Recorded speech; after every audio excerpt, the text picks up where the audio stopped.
Meus cordiais cumprimentos aos que nos acompanham, que nos assistem nesse momento pelo canal YouTube da Escola Judiciária do Estado do Piauí. É uma satisfação tê-los conosco.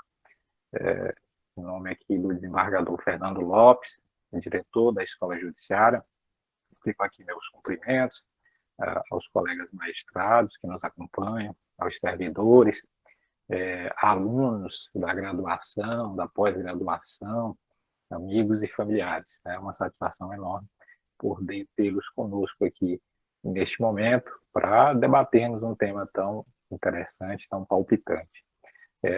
Meus cumprimentos especiais aqui ao professor Nelson Juliano, que é professor auxiliar da nossa querida Universidade Federal do Piauí, professor Nelson Juliano, que é doutor pela Universidade Federal de Pernambuco, que é mestre pela Universidade de Brasília. Então, terei aqui a imensa satisfação de dividir esse espaço para trocarmos aqui algumas reflexões sobre esse tema palpitante posto, relativo à existência ou não de um poder moderador no Brasil. Sobretudo, refletir sobre o papel do Poder Judiciário, sobre o papel das Forças Armadas neste pretenso poder moderador. Então, sobre esses assuntos e outros temas correlatos, é que nos debruçaremos a partir de agora. Eu passo aqui a palavra ao meu colega, doutor Nelson Juliano. Por favor, professor. Antônio, muitíssimo obrigado pelo convite. Para mim é uma honra enorme estar aqui com o senhor nesse debate. Já havíamos nos falado antes, e sempre uma conversa muito agradável, muito cordial, e estar aqui debatendo, e ainda mais um tema tão instigante como esse, para mim será uma honra e uma satisfação.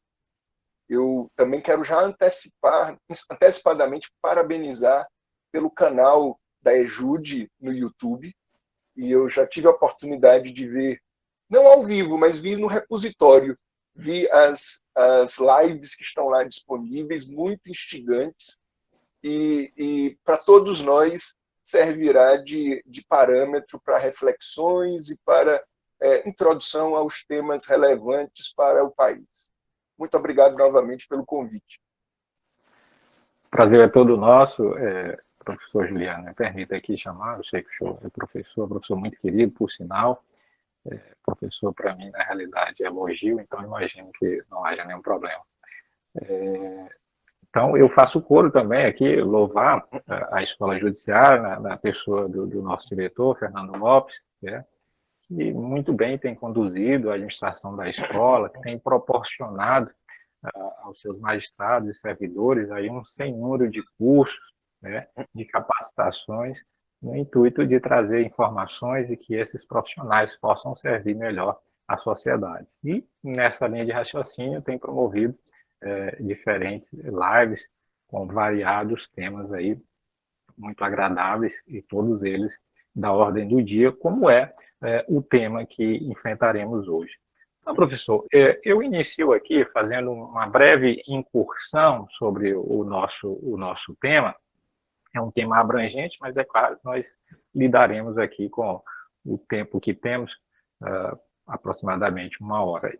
Bom, nós sabemos, professor, pelo menos tradicionalmente, o estudante de direito, o profissional da área jurídica, aqueles que estudam história, inclusive, a gente sabe que dentro do nosso histórico de constituições, a primeira Constituição brasileira, ou seja, a Constituição Imperial de 1824, para além de prever os clássicos poderes executivo, legislativo e judiciário, também contemplou a figura do poder moderador, poder moderador de inspiração do filósofo, do estudioso Benjamin Constant, o franco-suíço Benjamin Constant.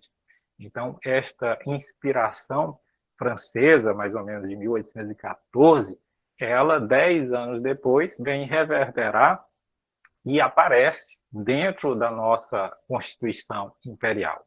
Esse poder moderador, que, grosso modo, termina por servir de instrumento para a intervenção do rei, para a intervenção do imperador nos conflitos interinstitucionais, né? Em eventuais conflitos envolvendo o poder executivo, o poder legislativo e o poder judiciário. Esse poder moderador, que, entre outras características, pelo menos para alguns estudiosos, é taxado como um poder neutro, né? Ele funcionaria ali como um poder neutro, um poder de equilíbrio, né? Um poder negador em detrimento dos demais poderes. Bom, passada toda, digamos assim, a nossa história republicana, já que com a Carta Republicana de 1891, aliás, com a proclamação da República em 1889, ele já desaparece, não se tem registro, por assim dizer, de maiores polêmicas envolvendo a existência ou não de um poder moderador. No entanto, relativamente recente, se tornou público e notório, sobretudo diante de tensões existentes entre o poder executivo e o poder judiciário em âmbito nacional, uma interpretação, um entendimento de alguns juristas, sobretudo encabeçado pelo jurista Ives Granda, não é isso?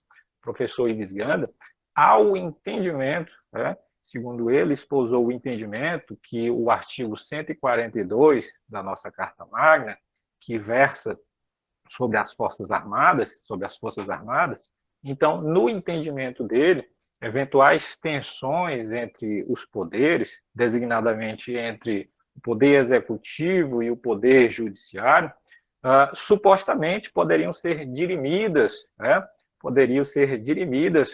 Sob o palio do poder moderador ostentado, na visão dele, pelas Forças Armadas, né? Então, ele traz essa interpretação que as Forças Armadas, a teor do artigo 142, teria o poder de repor a lei e a ordem diante de conflitos.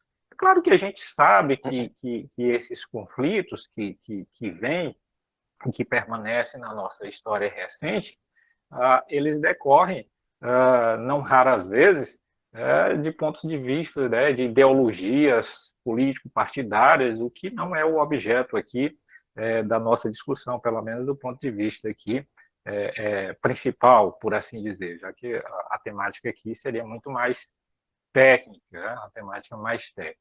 Então, sobretudo das recentes decisões do STF, aquela envolvendo as famigeradas fake news, onde o ministro Alexandre de Moraes está à frente, isso tem trazido o descontentamento do governo e simpatizantes do governo têm defendido essa possibilidade que as Forças Armadas exerçam esse poder moderador. E o fazem, repita-se, com a interpretação de que isso seria possível à luz do artigo 142 da Constituição Federal. Lá do outro, professor, nós temos um entendimento, por assim dizer, já mais consolidado, que esse papel, eventual papel moderador, eventual poder moderador, ele cabe ao Supremo Tribunal Federal, né? Caberia ao Supremo Tribunal Federal como guardião da Constituição Federal, é isso? Já que a nossa Carta Magna, no seu artigo 102 caput, ela diz de maneira expressa que a guarda da Constituição compete ao Poder Judiciário. Então, professor, para que a gente inicie aqui o nosso debate, eu gostaria de saber o entendimento do senhor, nós começássemos essas primeiras reflexões com duas perguntas cruciais. Existe, de fato, poder moderador no Brasil, né, sob o palio, sob a égide da Constituição de 1988? E, em existindo, quem seria o titular desse poder moderador? As Forças Armadas ou o Poder Judiciário? Por gentileza, eu gostaria de ouvir o senhor. Antônio, muito instigante essa sua contextualização e muito instigante a sua pergunta, as suas perguntas, essas duas perguntas apresentadas. E é interessante porque a mim parece que nos últimos 4 meses, especialmente, esse período que vivemos nessa pandemia e esse isolamento, ele demonstrou a necessidade de um poder moderador em um país como o Brasil. Porque nesses 4 meses, me parece que dois elementos, me parece que claramente os poderes estão completamente descoordenados e as entidades federativas estão completamente descoordenadas. E se por acaso estamos aí sobrevivendo nessa pandemia, eu diria que a sorte é um fator muito relevante. O sistema não está contribuindo. E aí, me parece que o tema do poder moderador, ou outro nome que se queira dar, mais do que nunca, agora é um tema para se refletir. Eu sei que é uma expressão que para o senso comum, é carregada de anacronismo. Porque quando se fala em poder moderador, e o senhor relatou muito bem, nós sempre associamos a Constituição Imperial de 24. E não só associamos a uma Constituição muito antiga, mas, sobretudo, associamos a figura do imperador. E, portanto, associamos o poder moderador a uma instituição monárquica. Então, ela não só é um anacronismo porque está muito distante no tempo, mas ela seria um anacronismo porque somos uma república e ela não comportaria nos dias de hoje. Essa impressão que o senso comum tem me parece que é falsa. Por milhares de razões, a começar porque isso não é uma característica monárquica. O poder moderador é uma característica republicana.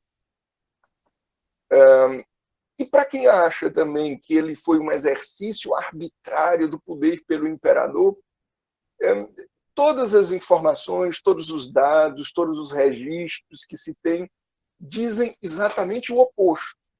É que, graças ao exercício do poder moderador, foi possível ter uma Constituição tão duradoura, de 64, 65 anos de longevidade, mais do que qualquer outra Constituição brasileira. Mas, então, afinal de contas, o que é poder moderador? E aí, para chegar à sua pergunta, no que eles nos servem, o que serve essa ideia hoje? O poder moderador é um desenho, como o senhor muito bem antecipou, pensado por esse jurista francês, belga, franco-belga, chamado Benjamin Constant. Portanto, com nenhuma semelhança com o brasileiro, que teve seu nome em homenagem ao francês, cujas ideias são completamente diferentes.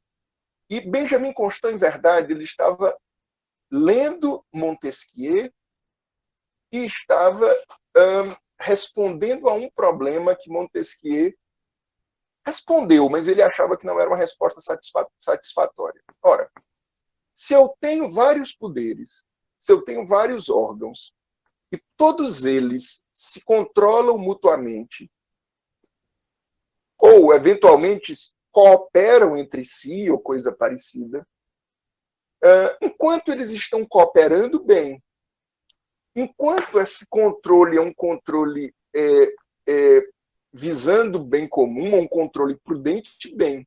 Mas e quando esse sistema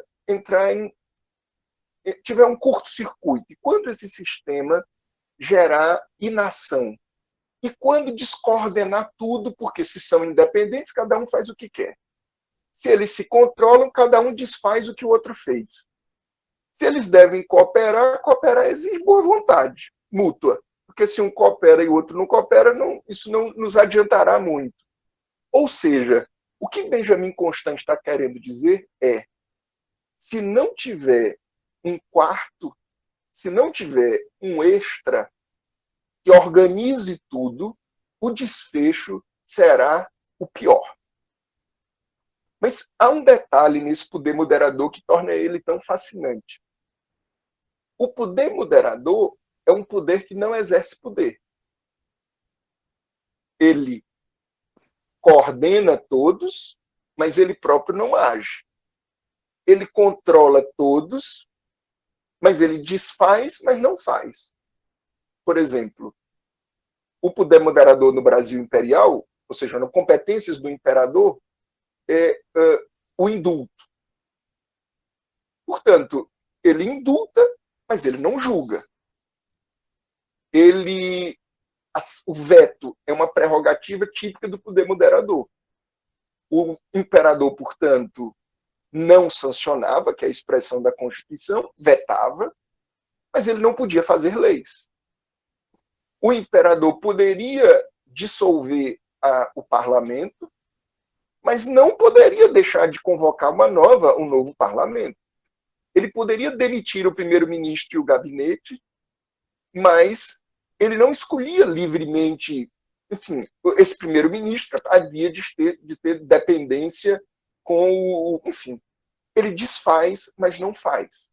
É isso que torna o poder moderador tão especial na cabeça de Benjamin Constant. É um poder que ninguém precisa temê-lo. Ninguém precisa imaginar que ele será arbitrário, porque ele não tem poder para ser arbitrário. Ele só tem poder para impedir o arbítrio. Tem uma passagem no finalzinho do Império, quase na beira do golpe da República, da proclamação da República, em que dizem, a Leda Boechat, que é uma historiadora do Supremo, relata que ele teria dito, ele teria entregue a tarefa a alguns dos seus assessores para visitar os Estados Unidos e trazer a ideia da Suprema Corte para cá e para que o poder moderador fosse entregue ao antigo Superior Tribunal de Justiça, Supremo Tribunal de Justiça da Constituição Imperial. A República impediu que isso acontecesse, mas havia essa ideia. Bem, respondendo à sua pergunta, onde está o poder moderador na Constituição de 88? O que é remanescente do poder moderador é o que nós conhecemos como chefia de Estado. Portanto, a remanescência do poder moderador está muito mais presente no presidente da República. Só que esta remanescência do poder moderador nas mãos do presidente, que aconteceu durante todo o período republicano, ele é uma incongruência com os objetivos de Benjamin Constant. Porque ele mistura o poder moderador com o poder executivo, o que para ele é uma indução a um elemento tirânico, ou a um elemento arbitrário. Nos últimos tempos, tem se comentado se o Supremo Tribunal Federal, ao exercer o papel de controle de tribunal constitucional, não estaria exercendo isso. E é muito curioso, porque o Supremo não é apenas o Tribunal Constitucional, mas ele é também um tribunal federativo. Então, este elemento em que ele tem poderes para desfazer leis ao declará-las inconstitucionais, tem poderes para, eventualmente, invalidar atos normativos de outros poderes, como até, eventualmente, do Executivo, de cassar decisões judiciais, de interferir no jogo federativo. Algumas pessoas identificaram o Supremo Tribunal Federal como este remanescente do poder moderador. Mais uma vez, ele não é compatível com o desenho de Benjamin Constant. Ou até poderia ser, quando o Supremo Tribunal Federal exercia seu poder de forma autocontido, autorrestritivo.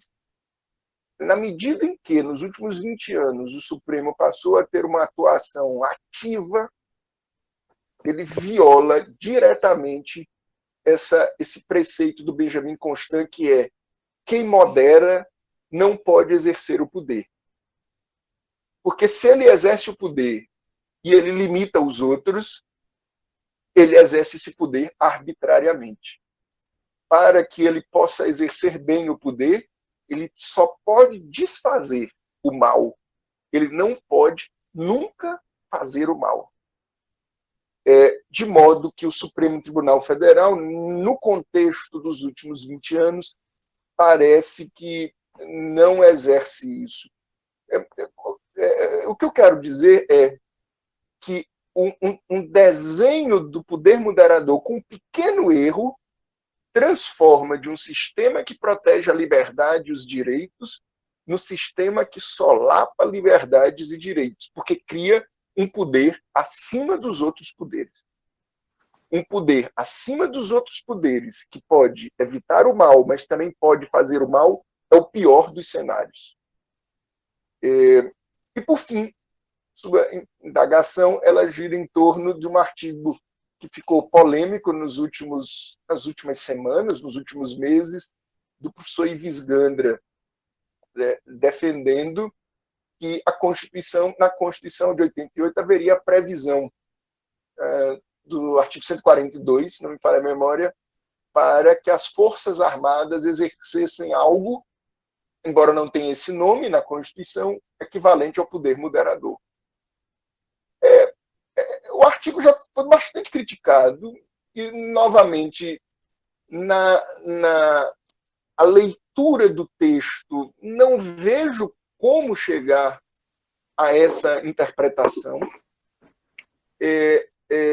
Eu também acho que, eu confesso que não chequei os anais, mas eu acho muitíssimo improvável, se fizéssemos uma interpretação centrada na ocasio legis, na intenção do legislador, ou qualquer coisa, nos fatores históricos do momento, acho muito improvável que essa interpretação fosse viável, embora ele ache isso, mas eu não tiro, e aí eu, um pouco na contramão dos críticos e até dele próprio, os dois vão desgostar do que eu vou dizer, mas acho que o professor Ives Gandra está fazendo o que virou moda se fazer nos últimos 20 anos, que é encontrar na Constituição princípios onde ele não existia. Eu não estou criticando aqui o professor Ives Gandra, pelo contrário. Eu estou dizendo que, do mesmo jeito que todos os outros encontram princípios na Constituição, ou tratam, não encontrando regras, abstraem, retiram princípios de lá, mesmo quando não são explícitos, acho que ele se sentiu também no direito de fazer a mesma coisa. Embora, enquanto regra, o artigo 142 não diga isso, é possível começar a construir um princípio que chegaria a isso. Eu, pessoalmente, discordo, mas aí é o ponto da lição. Num mundo em que, num sistema jurídico em que todo mundo tem o direito de tirar princípio de onde quiser, todo mundo tem o direito de inventar princípio de onde quiser, todo mundo é todo mundo, para o bem ou para o mal. Daí valorizar o caráter de regras da Constituição parece ser um caminho muito mais seguro de proteção de direitos e de liberdades do que confiar em princípios cujo conteúdo é excessivamente flexível. As perguntas foram difíceis demais. Eu espero não ter me estendido muito para tentar respondê-las. Não, professor. Professor Nelson Juliano, na realidade, aí o senhor trouxe uma abertura. É claro que a pergunta, as respostas não são simples, né? As respostas não são simples, tem que se fazer uma contextualização. e o senhor andou muito bem. Mas antes que eu pontue algumas delas, eu gostaria aqui de observar aos que nos assistem que, querendo, podem nos encaminhar perguntas, tá? Podem nos encaminhar perguntas aí pelo YouTube, e na medida que nós formos avançando aqui, a gente vai tentar responder essas perguntas, ok? Então, retornando, professor, eu trouxe aqui pontos diversos, pelo que eu entendi, não sei se compreendi de maneira equivocada, eu fiz uma excelente explanação ao entendimento, trazendo um pouco de trás para frente, de que não consegue vislumbrar um poder moderador nas Forças Armadas, a teor do artigo 142, o que eu também concordo, né?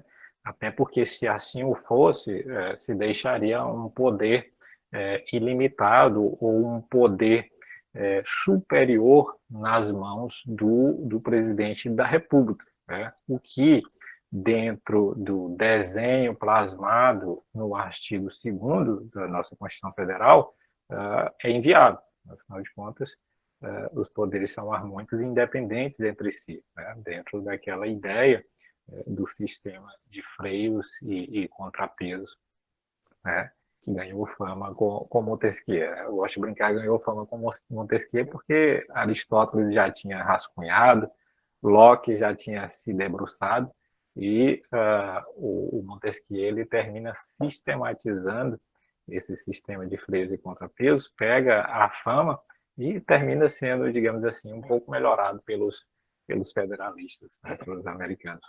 Mas, enfim, compreendi também da sua fala que, eventualmente, pode-se falar de um caráter remanescente em relação ao Poder Executivo no que toca às funções de chefe de Estado, né? Fazendo aquelas distinções entre chefe de Estado e chefe de governo, que no Brasil é exercida pelo presidente da República, não é isso? Tanto a chefia de Estado quanto de governo, mas interessante essa observação no que toca à chefia de Estado, porque isso, inclusive, dá uma ideia do Brasil nas relações internacionais, nas relações exteriores, né?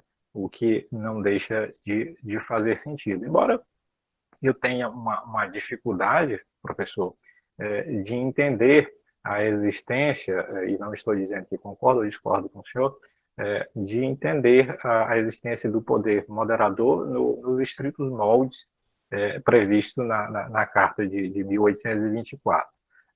O que se fala mais comumente, o que se tem falado mais comumente, até mesmo antes desta polêmica, é que esse poder moderador supostamente seria exercido pelo Poder Judiciário, designadamente pelo seu órgão de cúpula, não é isso? O Supremo Tribunal Federal.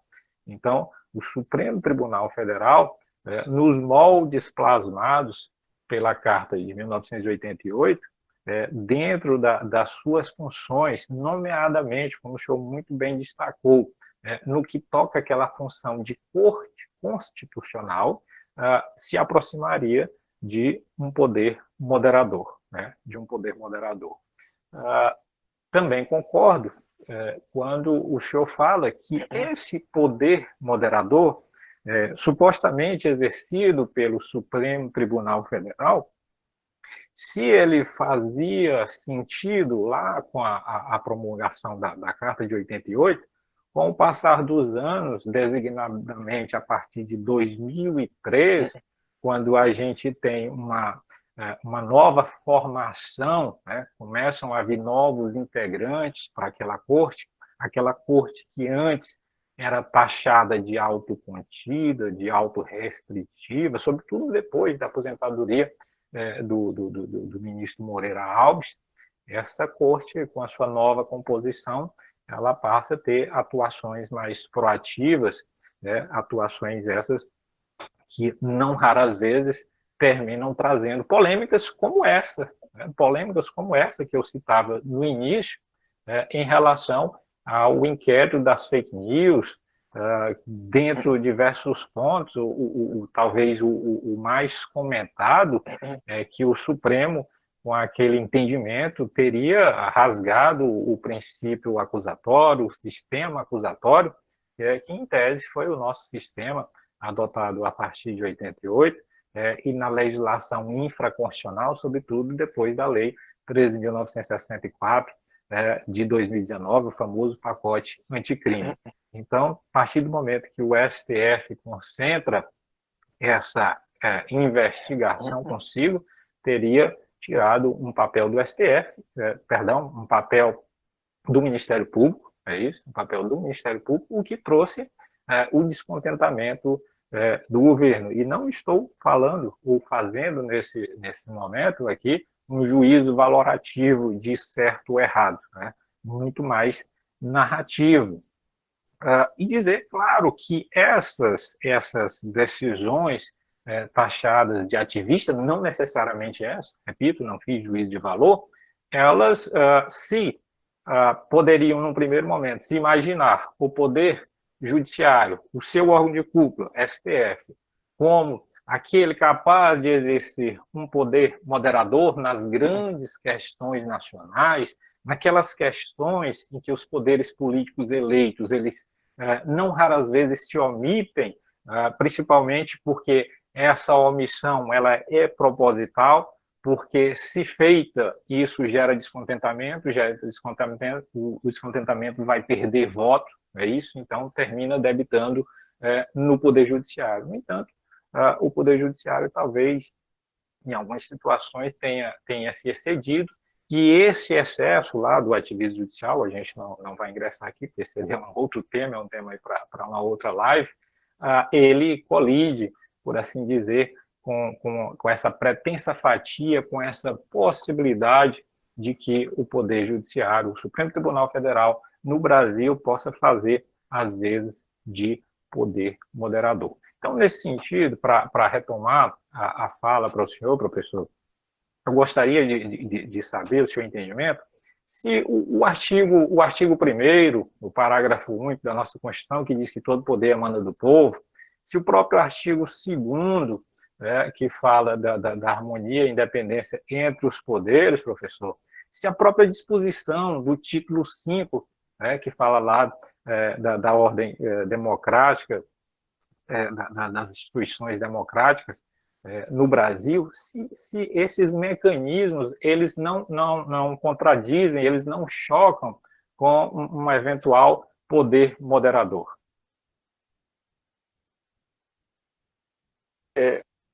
Novamente, senhor Antônio, o senhor sempre sintetiza com muita clareza a discussão.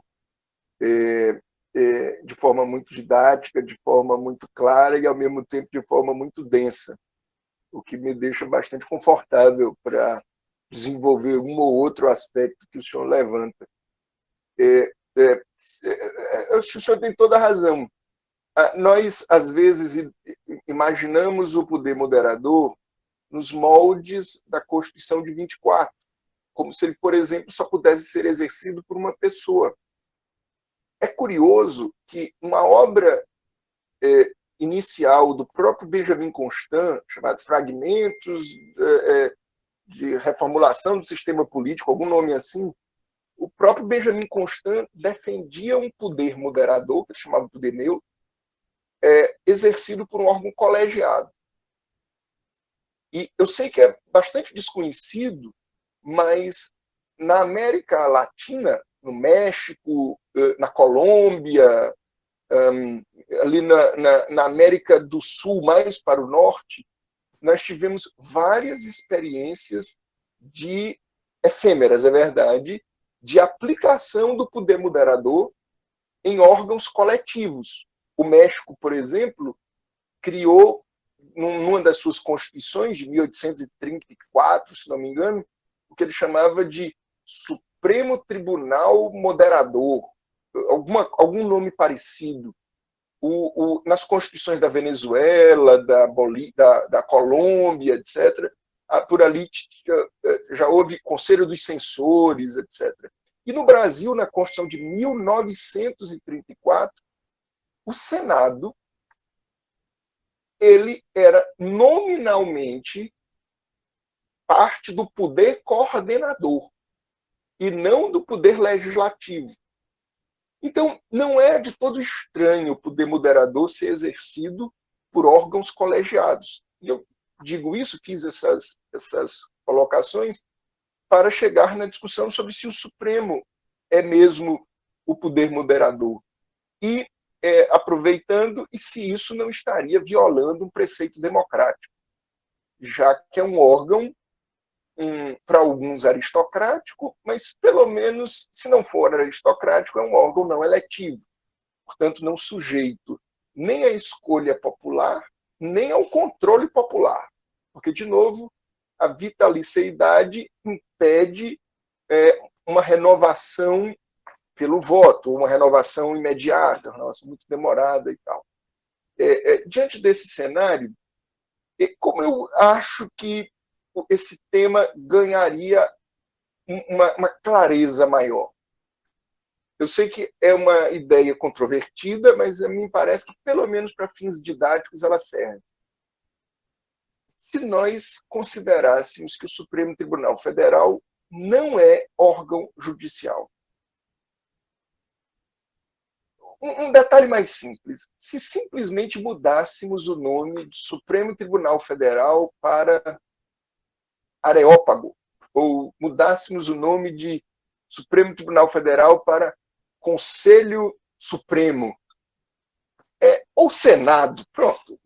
Se a gente desse outro nome, ainda que ele tivesse o poder de cassar decisões judiciais, etc. e tal, a visão seria outra. Ou seja, estávamos tão presos a que só podem ter 3 poderes que fomos obrigados a encaixar o Ministério Público em um deles, o Tribunal de Contas em outro e o Supremo Tribunal em outro. Sem imaginar que eles poderiam, na verdade, constituir algo extra. Por que teve-se certa... Acho que o Constituinte temeu a acusação de estar criando uma anomalia. Esse temor levou a esse... Enfim, onde eu gostaria de chegar é que me parece que a atuação do Supremo, quando é confundida com uma atuação judicial, ele não só não dá clareza sobre o que ele faz, como também eu acho até que prejudica a atuação dos outros tribunais e dos outros juízes. Porque o Supremo, se for um poder moderador, ou um poder extraordinário, ou um poder extra, diferente do judiciário, ele tem outros parâmetros de decisão que não um parâmetro que se espera de um juiz ou de um tribunal para julgar.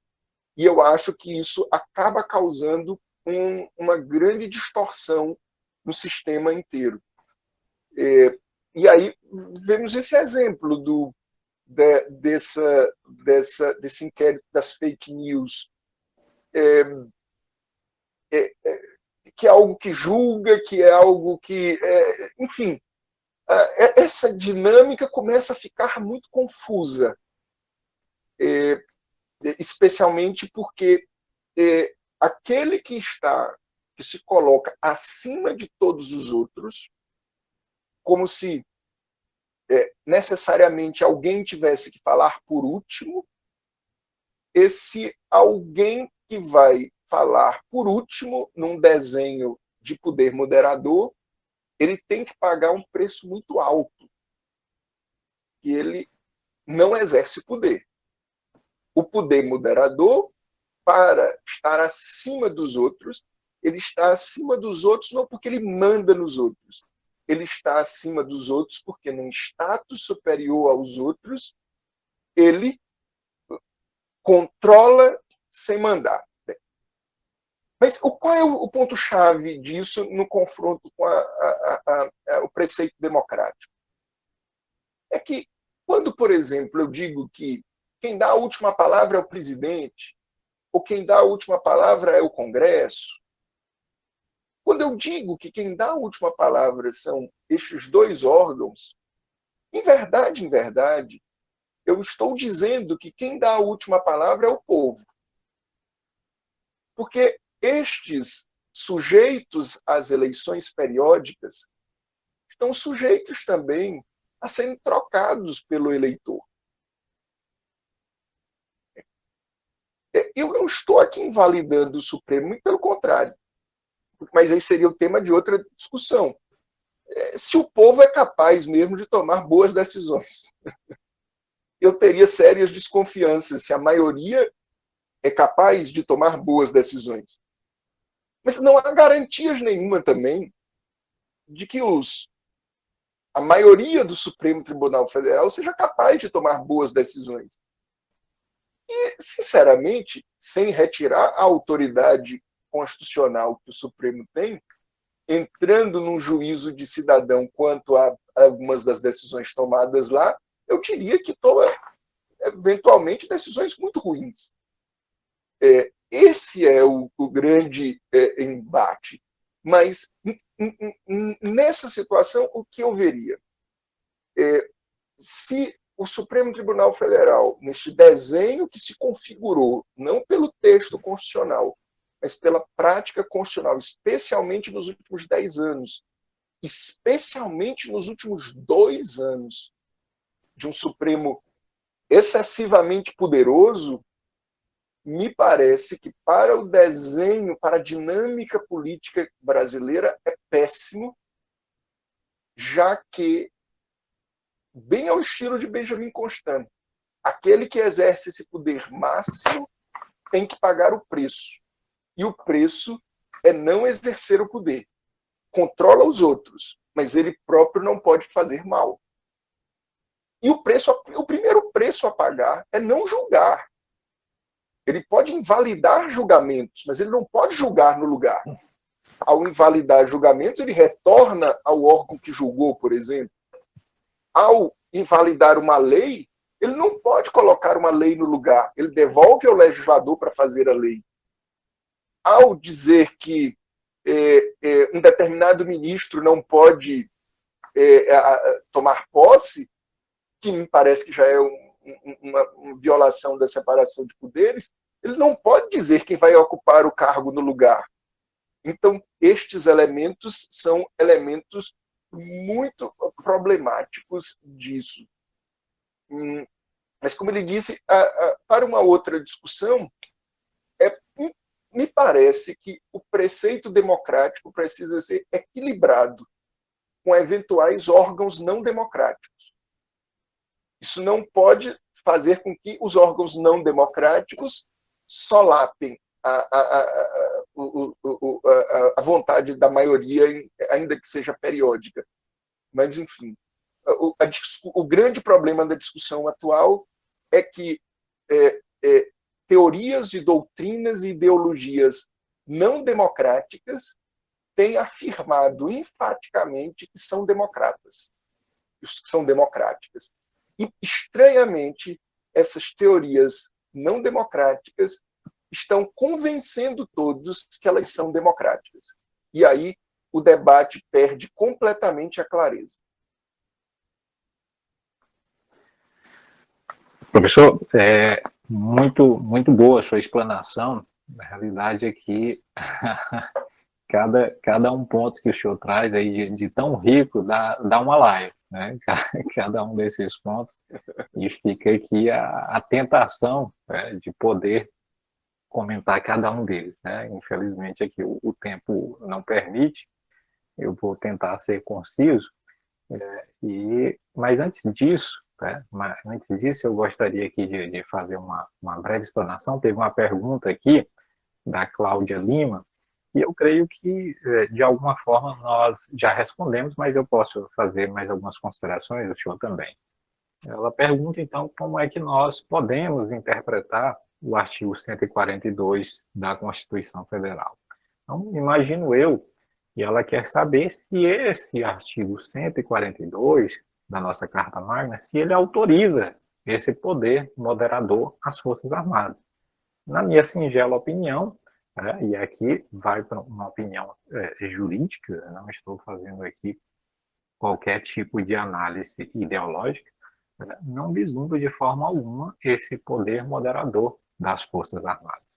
As Forças Armadas, elas são instituições de Estado, né, e não de governo. Embora elas estejam sobre a autoridade do presidente da República, mas isso para situações extremas, tá certo? De defesa da pátria, a garantia dos poderes constitucionais.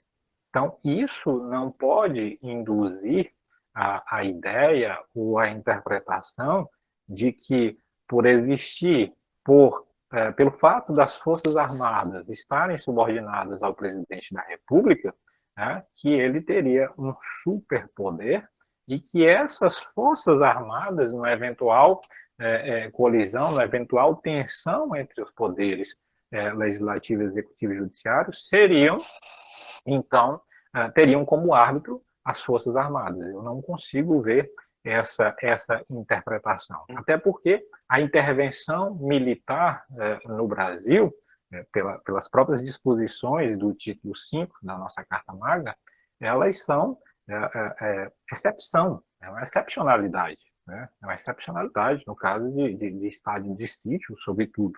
Né? De tal sorte que não vejo, não tenho como ver dessa maneira.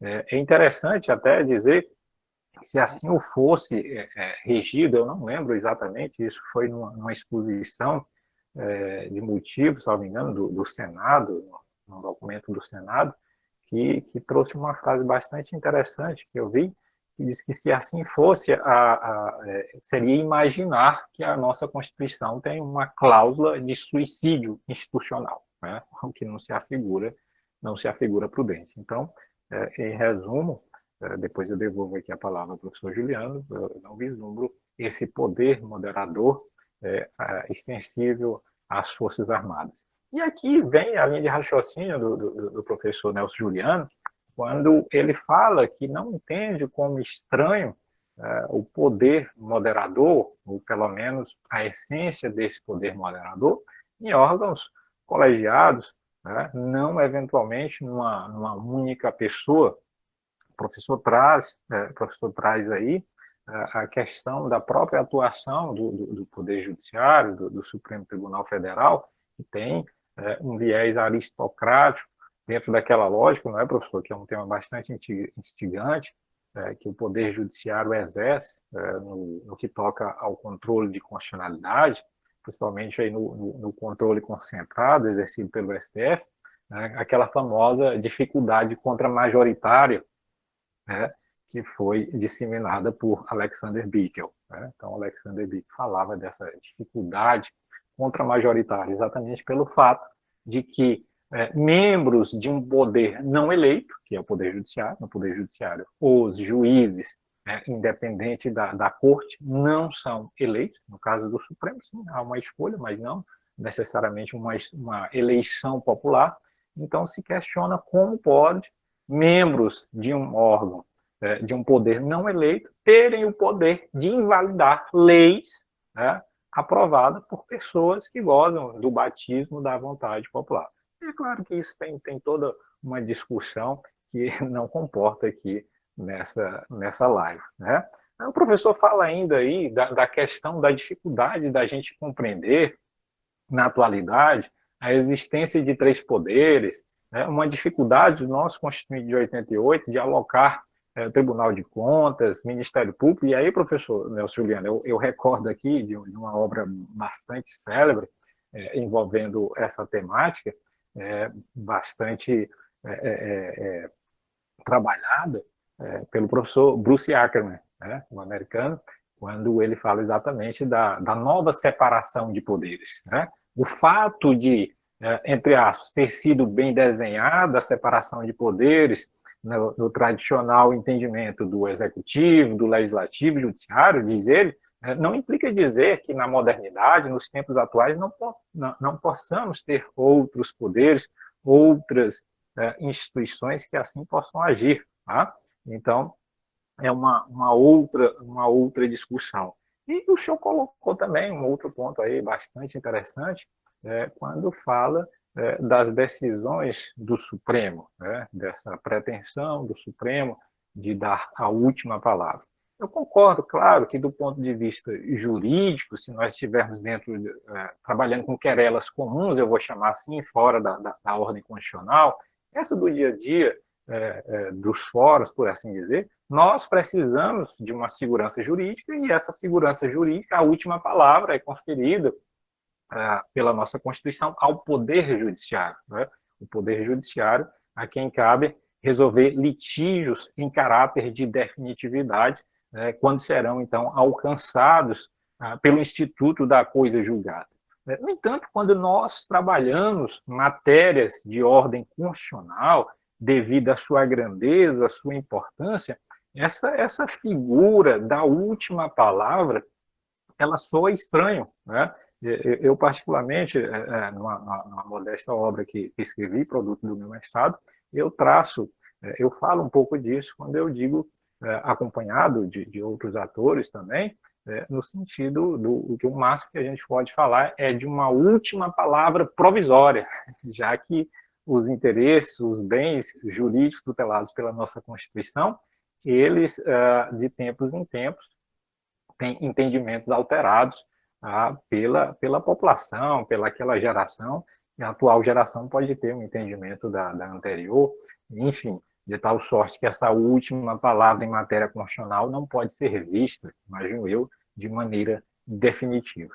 Então, assim, os temas são palpitantes, professor, mas eu queria devolver para o senhor, assim querendo, comentar também sobre o artigo 142 dentro da pergunta feita aqui pela Cláudia Lima. Professor Antônio, esse tema que eu sei que lhe agrada, que é a última palavra, ou, enfim, ou se existe ou se não existe, é fascinante. Não é? E como eu sei que o senhor é estudioso dos canadenses, as técnicas que eles usam, ou que eles pelo menos defendem lá, e que também funciona no Reino Unido de alguma maneira, como, por exemplo, a capacidade de suspender, ou seja, você não declara uma lei inconstitucional, retira do sistema, você suspende por algum tempo, exigindo cria dificuldades e não propriamente toma decisões. São técnicas que parecem, com alguma sofisticação, que trazem alguns bons resultados. Mas, enfim, o caso brasileiro é um caso que, na minha humilde opinião, e a cada vez eu me convenço mais disso, como o nosso debate não é claro, como o nosso debate é muito confuso, como geralmente os interlocutores não gostam de se assumir pelo que são, mas pelo que aparentam. Então, todos nós somos democratas, todos nós somos defensores dos direitos, todos nós somos tudo de bom, quando são, muitas vezes, elementos excludentes. E aí eu levo a alguma reflexão sobre a pergunta de Cláudia Lima. Se não me engano, era o nome da pessoa que havia feito a indagação. E aí eu responderia a pergunta dela em 3 passos. O primeiro é que me parece que a Constituição de 88, o texto da Constituição de 88, não é um bom texto. Eu não culpo nenhum constituinte isoladamente. Pelo contrário, é exatamente porque a Constituinte de 87, diferentemente de todas as outras, ela não começa por um texto de notáveis ou por um texto bem elaborado por alguém expert, estudioso em desenhos constitucionais. Então, como não havia um norte, cada um contribuía com o que podia. E, às vezes, essas contribuições eram... Enfim, isso leva ao segundo passo, que é a seguinte. O texto não era bom, mas ainda pior do que o texto não ser bom, o texto está repleto, portanto, cheio de disposições contraditórias, assistemáticas, etc., um enorme elemento retórico para não dizer literário, no texto da Constituição. Então, há várias passagens na Constituição em que é acrescido à disposição importante, normativamente relevante, alguma frase de efeito, alguma ideia bonita para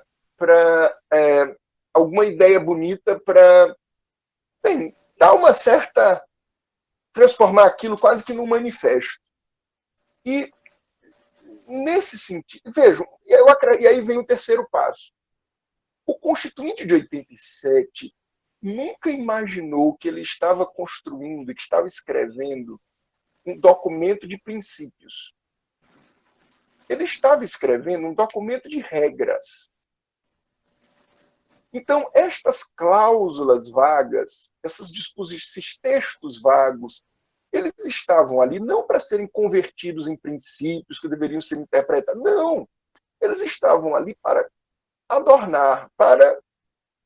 Então, tem cláusulas que são as regras e que devem ser entendidas, e existem outras cláusulas que lá em 87 não foram vistas, não foram pensadas para ser assim. Bem, aí eu chego diretamente à pergunta. Até mesmo lá longe no artigo 142, parece que ali tem uma regra e parece que ali tem um adorno. A regra é que diz assim, tem que ter um comandante em chefe das Forças Armadas. E quem manda nas Forças Armadas é alguém externo a ela, que é eleito pelo povo, que é o presidente da República, que é o tal do chefe de Estado. O resto, mas ele é garantia da Constituição e disso, daquilo outro. Esses elementos estão ali para adornar. Eles não são regras. E eu acho que eles nunca foram entendidos e não são entendidos como regras. O problema é que, nesses 30 anos, o que eram frases de efeito foram gradativamente convertidas em princípios. E ao serem convertidas em princípios, com enorme possibilidade de fluidez do seu sentido, é que se extrai uma ideia de que as Forças Armadas poderão agir como um poder moderador, por conta daquela parte ambígua que tem no final do caput do 142. Mas a mim parece que o que o artigo 142 está querendo dizer é uma coisa muito simples. Existe um chefe das Forças Armadas, esse chefe é o presidente da República. É para ele comandar as Forças Armadas dentro da constitucionalidade, dentro da separação de poderes, para agir em prol de todos os poderes. E que, eventualmente, que lá tem um outro dispositivo um pouco confuso, que é de iniciativa de qualquer dos poderes, que qualquer dos poderes não vai mandar nas Forças Armadas, mas tem o direito de pedir ao presidente da República que venha socorrê-lo, usando enfim. Então, eu acho que essa confusão semântica e essa proliferação de princípios e tal, é um pouco responsável por estarmos numa situação como essa. E do mesmo jeito que refutamos, porque me parece que o professor Antônio concorda comigo, desta interpretação um pouco mais livre do artigo 141, ela deve nos servir de lição para não adotarmos interpretações tão livres de outras cláusulas, porque é exatamente a liberalidade na hora de interpretar outras disposições constitucionais, que muitas vezes estão de acordo com o meu pensamento, é que permitem que quem pensa diferente do que eu penso, do que o professor Antônio pensa, ou de que Cláudia pensa, possam valer. Porque se tudo pode, se eu posso extrair tudo de tudo, vale para todo mundo. Perfeito, professor. Veja só, inclusive no que toca essa questão de princípios, ainda na sua intervenção anterior, o senhor tinha falado né, desse excesso de princípios, talvez, uma Constituição regada dentro daquela ideia que nós temos normas, regras e normas, princípios, que talvez tenha tido, ou que talvez nós tenhamos um excesso de princípios, de interpretações, de julgamentos pautados por princípios. Não por outro motivo, o professor Lênin Streck faz aí uma crítica bastante conhecida, o que ele chama panprincipiologismo, né, que nós vivemos no país, no poder judiciário, recheado aí de diversos princípios, e esses princípios justificariam decisões as mais variadas. Professor, assim, o tempo é uma variável de mão única, então passa muito rápido, nós já estamos aqui com 1 hora, e estamos, portanto, nos aproximando aqui do final. Antes de lhe passar aqui uma pergunta, eu leio rapidamente, tem um comentário aqui da doutora Nataílde Brandão, foi minha aluna, com satisfação, diz ela: o poder moderador é um poder que desfaz, mas não faz. Né? Bastante interessante aqui a colocação dela, não deixa de fazer sentido dentro daquela ideia que o senhor mesmo colocou, que esse poder moderador ele está ali para agir como um árbitro, e uma das coisas que, para que o legitime, será exatamente a ausência de poder, a ausência de uma intervenção salvo, né, para equilibrar eventuais excessos de quaisquer dos poderes. Mas, professor, para que a gente parta para o final, propriamente dito, aqui da nossa agradável conversa, eu gostaria de lhe passar a pergunta aqui, uma pergunta bastante instigante, e aí com essa pergunta o senhor já pode fazer as suas considerações derradeiras. Diz aqui o Manuel Damasceno: não seria a ausência de resposta dos demais poderes que dá poder de moderação ou algo parecido ao Supremo? Indaga ele.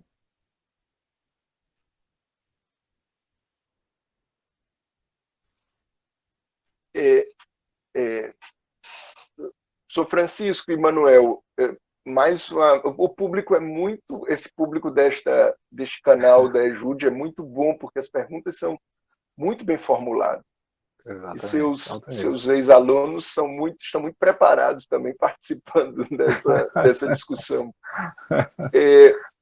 Sim, esse é um problema. Essa pergunta que o Manuel faz em tempos de Estado social, em tempos de Estado-providência, em tempos que esperamos que o Estado resolva a nossa vida, quando o legislador, o executivo, o prefeito, o governador, quando eles não agem, alguém tem que agir, alguém não tem que dar uma resposta sobre isso.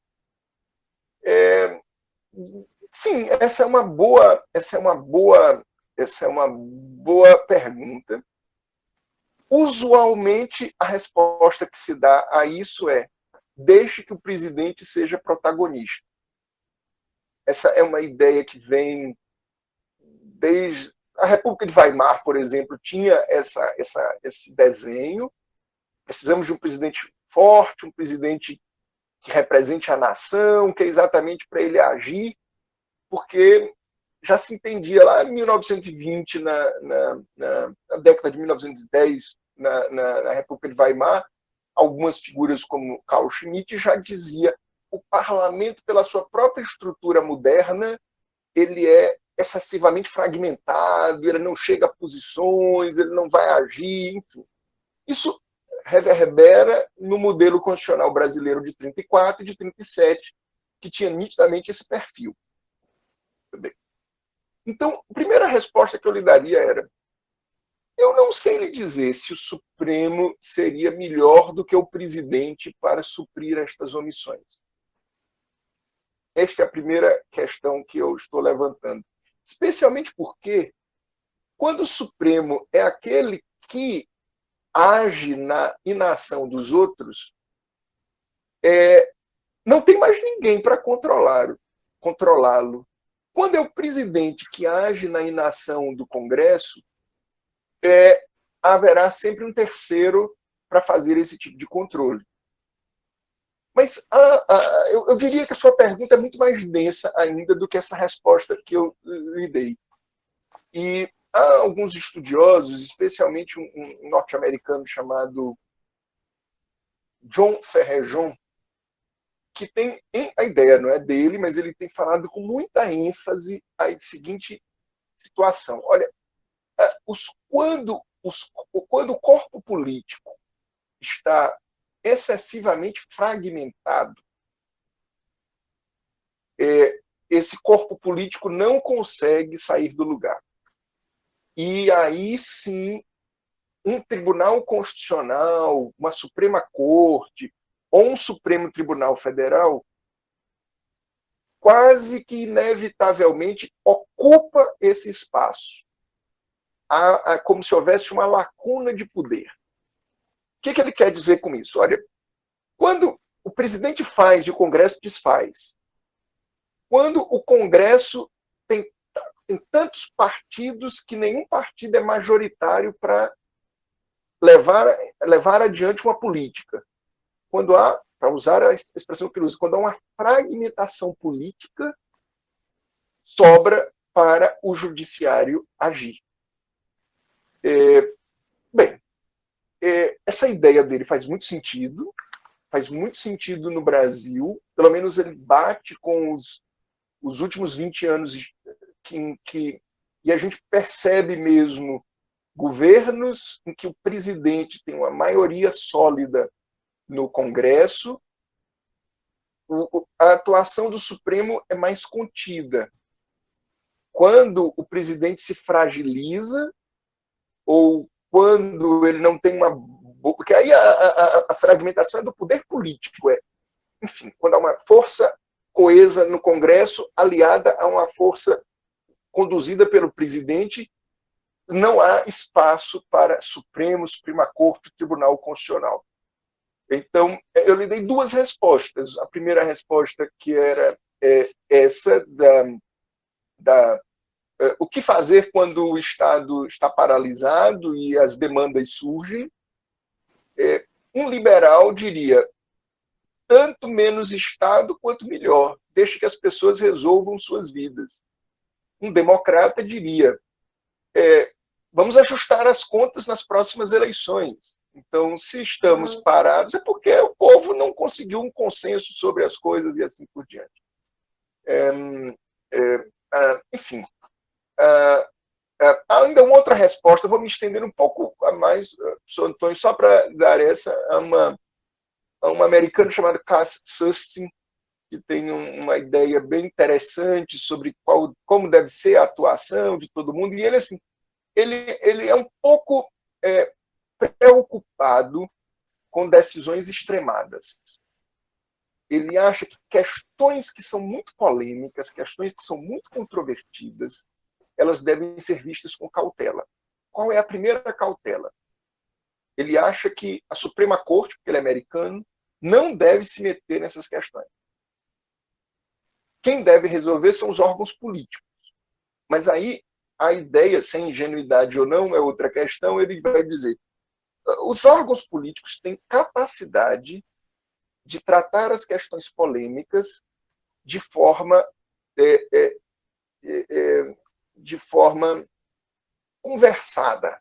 Eles são capazes de chegar a acordos, de chegar a posições mediadas, muito mais do que uma Suprema Corte, por exemplo, que só faz votar ali, são 9 ministros lá, 9 justices, né? Então, num voto 5-4, uma votação apertada. Eu acho que há um pouco de ingenuidade nisso, mas é mais uma resposta possível para isso, para o Manuel. Mas, professor Antônio, eu mais uma vez agradeço muito a oportunidade.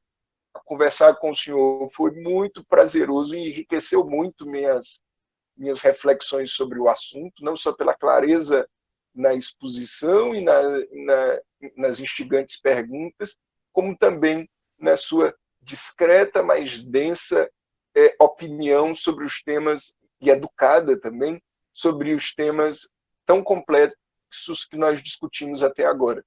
eu estendo esse agradecimento e esse louvor à EJUDE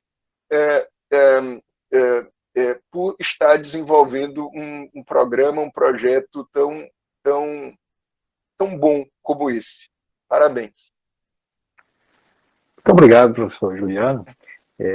Antes de fazer um comentário do seu comentário, aqui eu não me seguro de fazer aqui um breve aditamento, claro, um breve aditamento, lógico, suas ponderações aí foram perfeitas. Eu lembrei aí quando o senhor falava dessa questão do vazio institucional, né, são os famosos vácuos institucionais, o que se costuma dizer, inclusive na ciência política, que não existe a figura do vácuo institucional, porque a instituição que se omite, certamente uma outra virá para colmatar e exercerá esse poder. Então, não existe vácuo de poder, né? O poder sempre ele é preenchido. Então, no Brasil, sobretudo, dos argumentos aqui, não vamos aprofundar, claro, para a judicialização, para o ativismo, seria uma omissão do Poder Executivo, principalmente do Legislativo, uma letargia que autorizaria, até pela própria Constituição Federal, a intervenção do Poder Judiciário. E é claro que essa intervenção, eu concordo aqui com o professor Cássio Stein, no sentido que ele desenvolve a tese da capacidade institucional, né? É aquela ideia de que cada instituição, entre aspas, tem o seu melhor. E não necessariamente algumas matérias mais voltadas para políticas públicas, por exemplo, talvez o seu melhor ator não seja o poder judiciário na condução, exatamente com base na teoria da capacidade institucional, dos efeitos sistêmicos, né, tão bem desenvolvidos pelo autor norte-americano. Lembrei também, quando o senhor falou dessa questão, ainda em cima da pergunta formulada, se o STF assim não o faz, né, se assim não o faz, exatamente por essa ausência de resposta dos demais poderes.